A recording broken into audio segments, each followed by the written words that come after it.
Hey guys, and in this video I'll be bringing back a good old classic broke on a budget series where I take one camera, in this case 2 cameras, and put them to the test.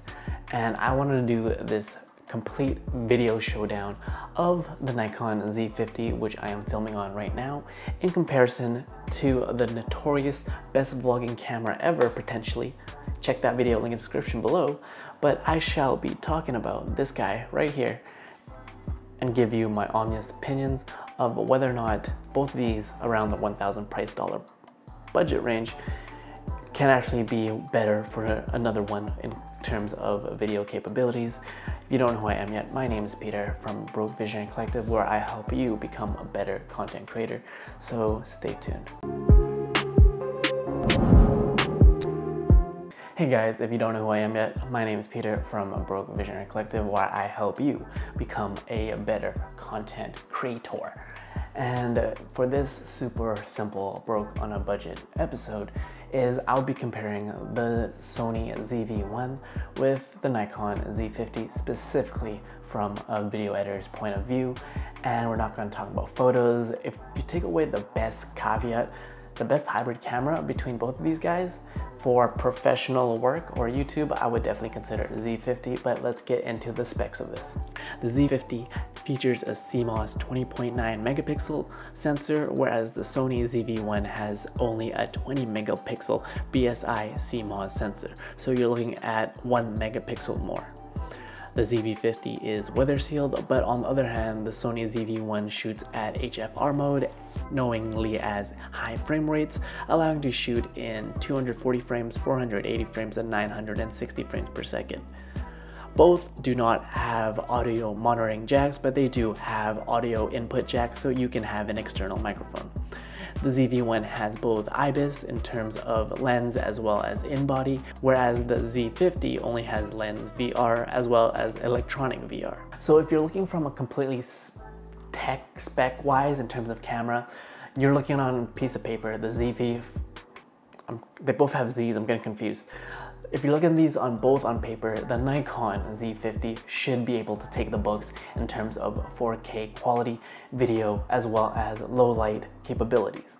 But I'm going to put that to the test in a little bit in a real world test. I'm going to put this through a low light test, a real vlog world test, as well as a 4K video test showdown. So make sure you stick all the way to the end to see my overall opinions, and let's get into this. I'm going to show you guys side by side what both of these cameras can do, what it can't do, and who are both of these cameras actually for.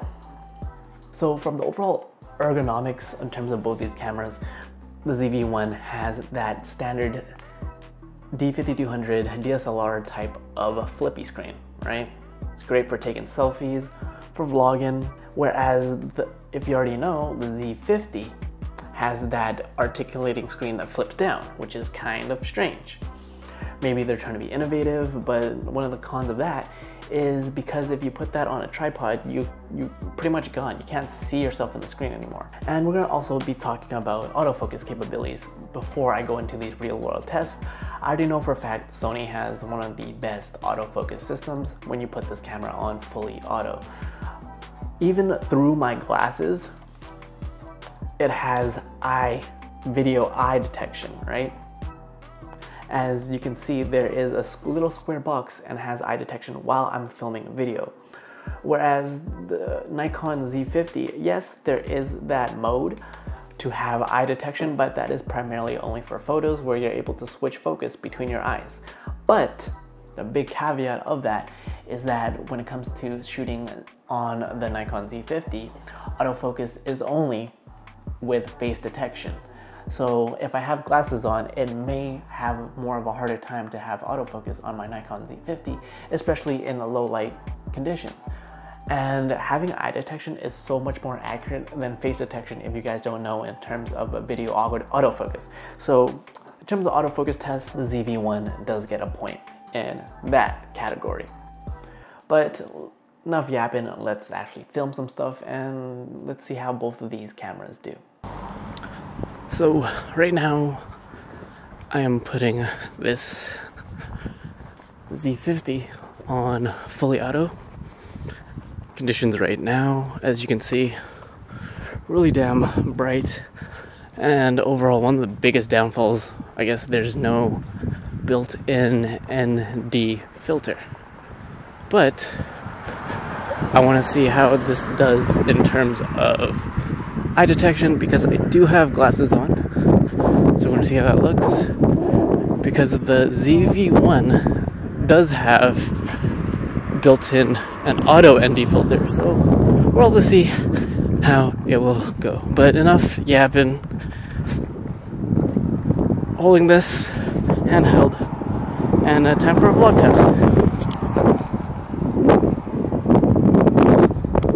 And of course, one of the downsides is I can't see myself, because if I were to flip the screen down, I would not be able to see anything because my tripod that I'm holding right now is in the way. But this is me doing a mini vlog test if you were to use the Nikon Z50 as your main vlogging camera, holding it roughly around a foot away from me. Here's it fully extended. And let's say you wanted to film something cool, flip it around, shoot some B-roll.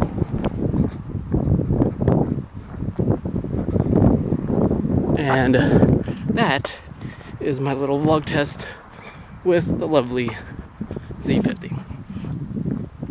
So right now, I am vlogging with my Sony ZV-1. This is what it would look like if I were to use this guy in completely broad daylight. And let's go from a really high contrast, really bright, to see how the dynamic range does, to really dark now.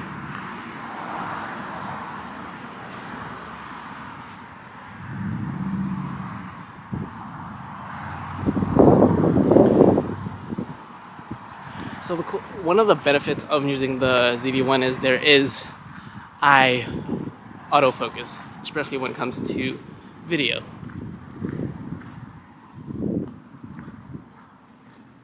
But now what I'm going to do is set both of these cameras down and do a little bit autofocus test to see how it does. And I'm going to see how this would actually shoot, especially if I am back faced against the sun.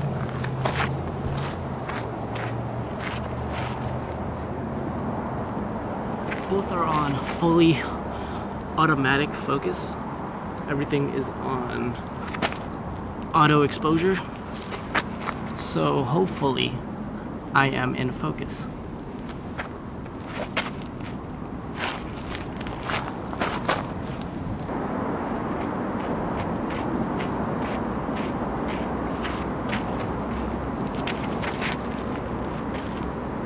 Z50, ZV-1. Z50, ZV-1. Both shooting on 4K as well. What happens if I put my hat down? Is it harder to have eye detection? This is going to be a real test.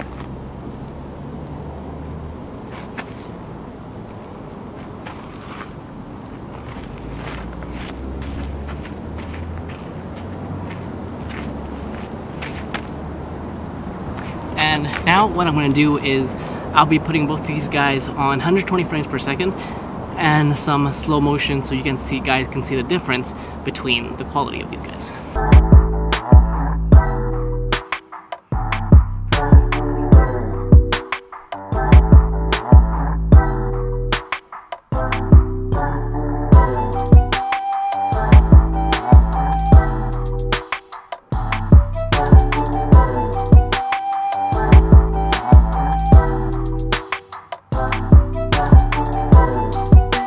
So that, guys, was my overall head-to-head showdown of looking at the Nikon Z50 against the Sony ZV-1. The ZV-1 is a year older, newer, whereas the Nikon Z50 was released in 2019. So the biggest caveat to take away is who I recommend the Nikon Z50 for is if you have already existing Nikon lenses, DX, FS lens, and of course you can shoot 1.8 if you use the F to Z mount to get some beautiful bokeh 4K. Whereas the ZV-1, it has a fixed focal length. You're looking at right here is a 20-70, and having this, one of the downsides is you're not going to get as good image and video quality as in comparison to the Nikon Z50, but some might argue. When it comes to slow motion video, I think the Sony ZV-1 does edge out the Nikon Z50 by just a smidge, because there is that 120 frames per second slow motion on top of having 100 megabits, as well as having that high frame rate. Yes, those high frame rate options, you might not get the best quality, but it's always a bonus to have if you can shoot some epic slow motion, whether it's that sports video, you're looking at some extra B-roll. And if you're a creative and just a YouTuber, this might be the camera killer for all those APS-C. If you're looking at something where you just pick it up, you're not really sure about, you don't want to pick up a bunch of gear, lenses, and all that stuff, and you just want to travel, pick this guy up. This is the Nikon. This is the Sony ZV-1, and the downsides of that is that, yes, battery life is poor, right? It's running these guys, which is the NP-BX1, which actually runs on the Sony RX100s, which I have as well. And if you're going to be relying on shooting 4K completely on this, then probably you want to invest in something a little bit more robust, right? But if you plan on shooting 1080p only and doing simple YouTube videos, and you're not like a videographer and you don't plan on doing professional gig work, then yeah, pick up the Sony ZV-1. But like I already said, if head to head, I would much rather pick the Nikon Z50 because you have more control in having a custom picture profile. Yes, you can shoot S-Log and all that, but what's the point of shoot? So with the Nikon Z50, the pros of this is that you have a bigger sensor size, you have a weather sealed, so you can actually run and gun with this. You can put this on a gimbal, shoots 4K. Yes, battery life is a little lacking, but it's gonna be a lot better than the Sony ZV-1, as well as its overall audio for vlogging, as well as internal input jacks for audio and battery, and you have multi-function buttons, so yes, you can also take really crisp photos with the Nikon Z50, as overall how it is just more ergonomically friendly for your everyday shooter. And yes, I know there's other options like the Fujifilm X-T4, you're looking at the Canon EOS, you have your Sony's A7Cs, and of course, I have all those cinema cameras. But if you put these guys head to head, I think Nikon edges out Sony by just a little bit, but it is pretty amazing to see how far technology has come to where you can have something so tiny shoot 4K, super crisp if you have well-lit videos. And a lot of the B-rolls that I shot that you're seeing was filmed on this guy. It's gonna start getting very scary for the APS-C market when they start having audio monitoring for these point-and shoots. Yeah, but if you haven't seen my other video on my Nikon Z50 full in-depth review of using this camera for an entire year, check that out first. And my name is Peter. You guys let me know which camera has won in this broke on a budget battle. And you already know who I am, but make sure you grab all the links in the description below. And cheers guys, my name is Peter, and I help you become a better content creator. And you're watching a Broke Visionary Collective, where we all start with nothing, but you can always create something.